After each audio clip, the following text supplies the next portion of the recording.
students, this is day 2 of chapter heat. Students, we already have discussed all objectives of this chapter and we have discussed first 2 objectives in first day of this chapter.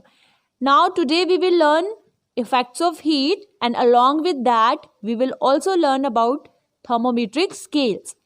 In previous class we have discussed these topics. Topic number 5.1, flow of heat. Topic number 5.2, factors on which heat required to raise the temperature of a body depends. And 5.3, units of measurement of heat energy. Today we will learn topic number 5.4, thermometric scales, and 5.5, that is heat and its effects. So let's start with thermometric scales. Students, there are 3 temperature scales in use today, which are Fahrenheit, Celsius and Kelvin.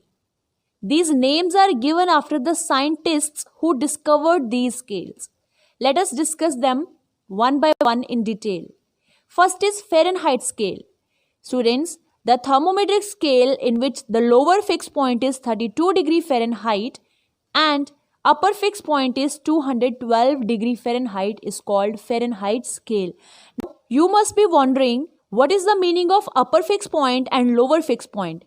Well, lower fixed point of a thermometer is the melting point of pure ice. It is the temperature at which pure ice melts.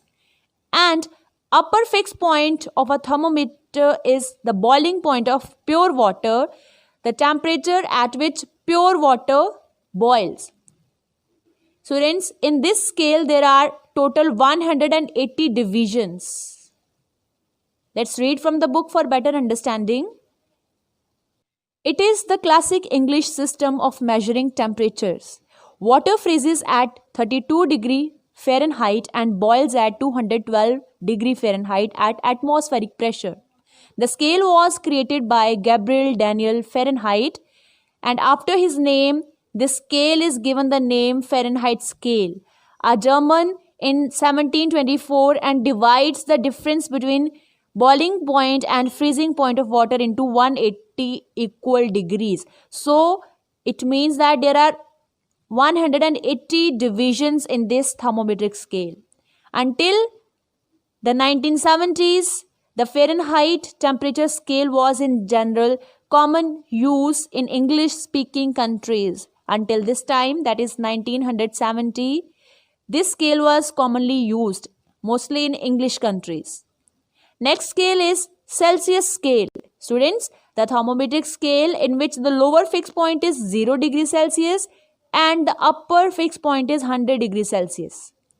And the total number of divisions between lower fixed point and upper fixed point are 100. Let's read from the book for better understanding. The Celsius or centigrade scale.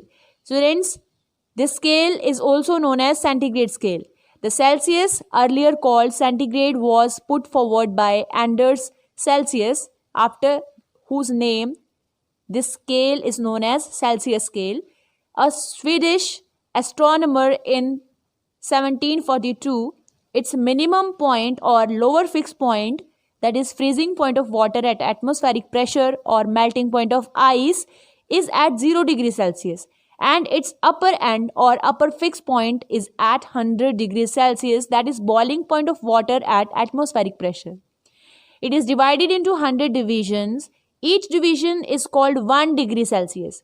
Means there are 100 divisions from 0 degree Celsius to 100 degree Celsius, and each division is known as 1 degree Celsius. More sensitive thermometers may be divided into 200 divisions, and such thermometers are called half degree Celsius thermometers. Next scale is Kelvin scale.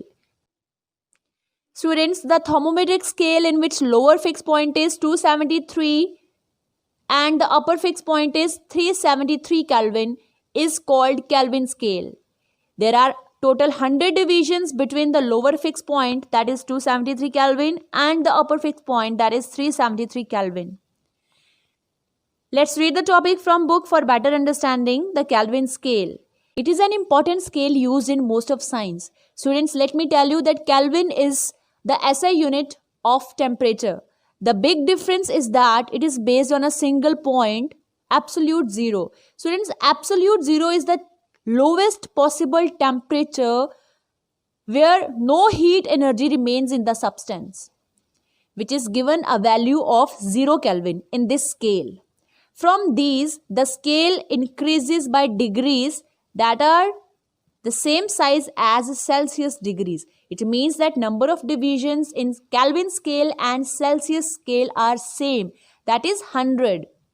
You can see in the diagram also, Celsius scale starts from 0 degrees Celsius till 100 degrees Celsius with total 100 divisions.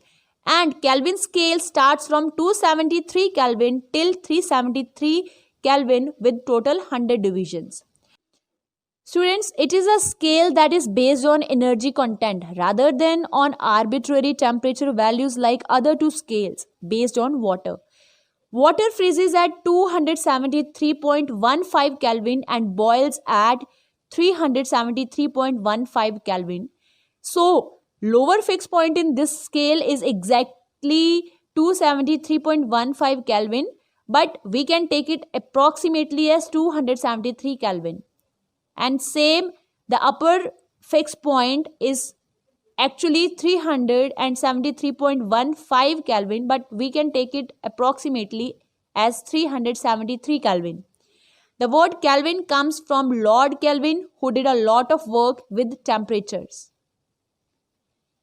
Students, this is the conversion table.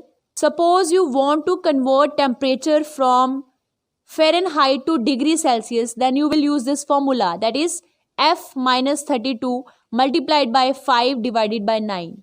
And if you want to convert temperature from Fahrenheit to Kelvin, then you will use this formula. Similarly, if you want to convert temperature from Celsius to Fahrenheit, then this formula will be used. And if you want to convert it from Celsius to Kelvin, then this is the formula. Similarly, in order to convert temperature from Kelvin into degree Fahrenheit and from Kelvin into degree Celsius, both formulae are provided in this conversion table.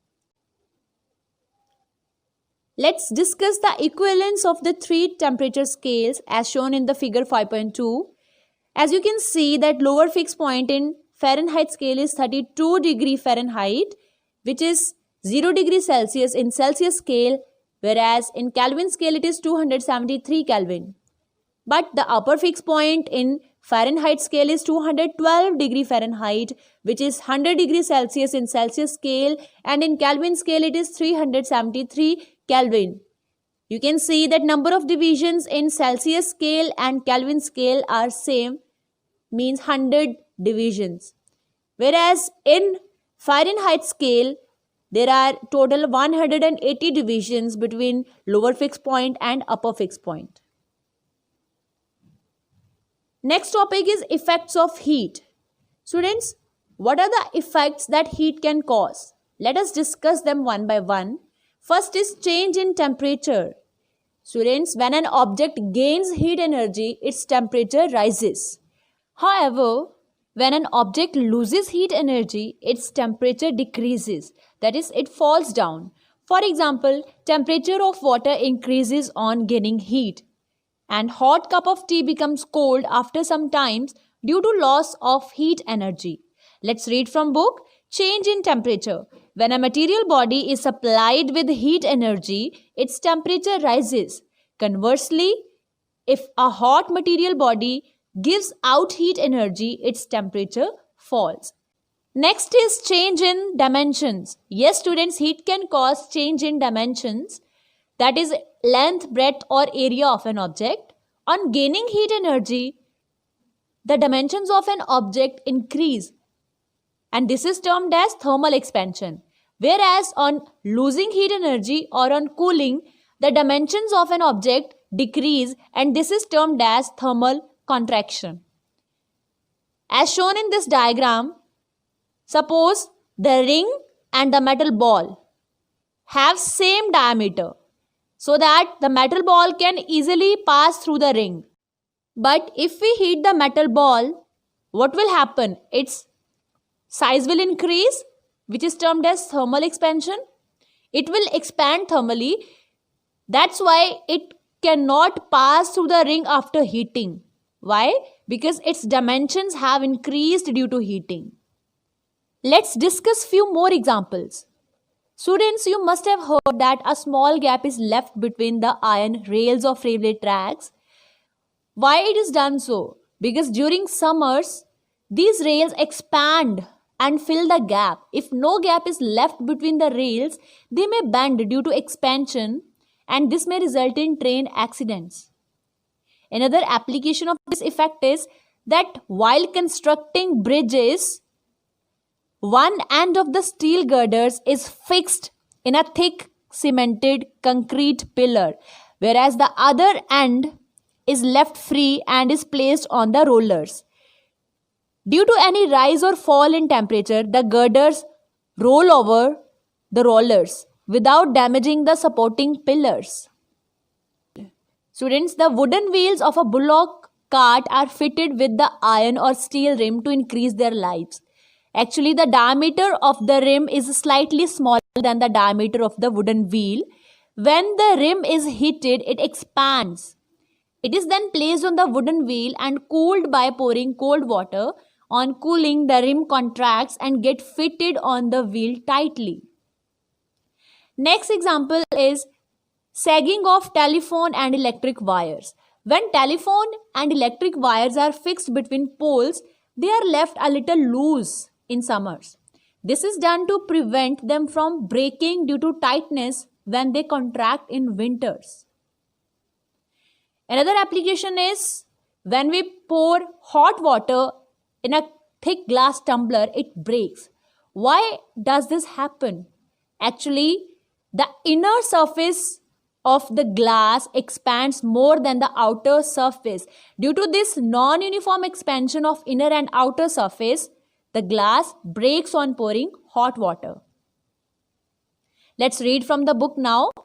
Change in dimensions. When a body, solid, liquid or gas, is supplied with heat energy, its dimensions change. That is, on the absorption of heat energy, the length, the area and the volume of the body increases. Conversely, when a hot material body gives out heat energy, it cools. Its length, area and volume decrease. In other words, material bodies expand on heating, which is known as thermal expansion, and contract on cooling, which is known as thermal contraction. Next effect is change in the state of matter. Students, we already know that on heating, a solid changes into liquid, and on further heating, liquid state changes into gaseous state. On reversing the process, a gas may change into liquid on cooling, and a liquid will change into a solid on cooling. Let's read from the book. Heat supplied to a body can also cause change in its state. When a solid is heated, initially its temperature rises. However, at some particular temperature, its temperature stops rising. Then, the heat energy supplied to the solid changes it into the liquid state, and the process is known as melting. Similarly, when the liquid so formed is further heated, its temperature rises till at some particular temperature it starts boiling and changes into gaseous state, and the process is known as evaporation. During this change of state from liquid into gaseous state, the temperature remains constant. It is the heat energy which changes the liquid into gaseous state. Conversely, when a gas loses heat energy, it changes into liquid state, and the process is known as condensation. And then to a solid state. The process is known as solidification. So we can say that heat can cause change in the state of matter. Next effect is chemical change. Yes, students, heat can bring about chemical change. What is a chemical change? It is a change in which new products are formed. Heat can cause breakage of bonds that are originally present in the reactants, and resulting in the formation of new products with new bonds between different elements. Let's read from the book. Large number of chemical reactions take place when the reactants are heated. The heat energy breaks the original bonds present between the elements. With the result, they form new bonds and hence new products. For example, potassium chlorate on heating decomposes to form potassium chloride and oxygen gas. It means that the bonds present between the elements in this compound named potassium chlorate breaks, resulting in the formation of new products. This is a chemical change. Next effect is on living beings. Students, excessive heat from the sun can burn our skin. Our skin gets red and becomes painful. This condition is called sunburn.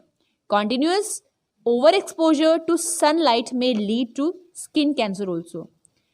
Not only human beings, but heat can cause damage to plants also. Too much heat and too much cold is bad for plants. Plants may wilt and even die in too hot and too cold conditions. Let's read from the book now. All mammals function effectively at some fixed body temperature.